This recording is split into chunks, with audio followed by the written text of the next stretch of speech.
Moving on next Andhra నుంచి sketch చేశారన్న దువ్వాడ అంత సీన్ లేదు అతి చేయొద్దంటున్నారు ధర్మాన. ఎస్, శ్రీకాకుళం జిల్లా రాజకీయాల్లో దువ్వాడ వారి పొలిటికల్ తారాజుబోలు పేలిపోతున్నాయి. తనను చంపేందుకు ధర్మాన ప్లాన్ చేశారంటూ దువ్వాడ శ్రీనివాస్ విడుదల చేసిన వీడియో ఇప్పుడు ప్రకంపనలు రేపింది. మరోవైపు దువ్వాడ ఆరోపణలను ఖండించారు ధర్మాన కృష్ణదాస్. దువ్వాడ శ్రీనివాస్ ఇటీవల ఏం చేసినా ఏం మాట్లాడినా చిరిగి చాటంతయ్యి చాపంతవుతుంది.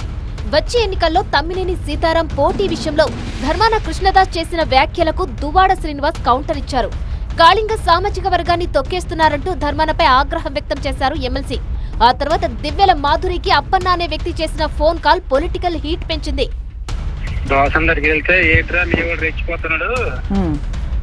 మరి ఇలాగెలాగ ఉండదురా, మరి ఇక్కడ నర్సనపేట దాటి వెళ్ళలేడు, ఇక్కడ పైలు వెళ్ళిపోవాలి కానీ మేము అందరం కొడేస్తాంరా అనేసి అన్నాడు. కొడతారు అది ప్లాన్ చేస్తున్నారు బాగా. ఈ ఆడియోను మీడియాకు విడుదల చేసిన దువ్వాడ శ్రీనివాస్ తనను చంపేందుకు ధర్మాన కృష్ణదాస్ కుట్ర చేస్తున్నారని ఆరోపించారు. అర్ధరాత్రి నేషనల్ హైవేపై హల్చల్ చేశారు. తన హత్యకు ప్లాన్ చేశారన్నారు. నర్సన్నపేట నమ్మాడ జంక్షన్ల దగ్గర కొడతారా, దమ్ముంటే వచ్చి కొట్టండి చంపండి అంటూ ఫైర్ అయ్యారు దువ్వాడ.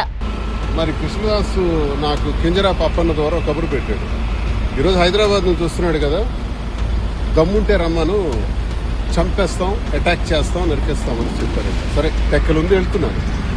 ఒకవేళ చంపాలి, నరకాలి లేదా అటాక్ చేసి కొట్టేయాలి అనుకుంటే ఐఎమ్ రెడీ.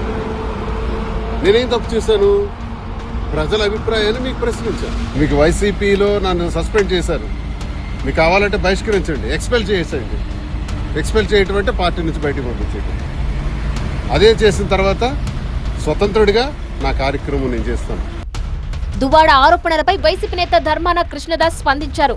తనపై మాట్లాడితే తన అనుచరులు రియాక్ట్ అవుతారని అప్పన్నతో చెప్పిన మాట వాస్తవమే అన్నారు. కానీ ఆయనను కొట్టించాల్సిన అవసరం తమకు లేదన్నారు. తాను దువ్వాడ జోలికి వెళ్లడం లేదన్నారు.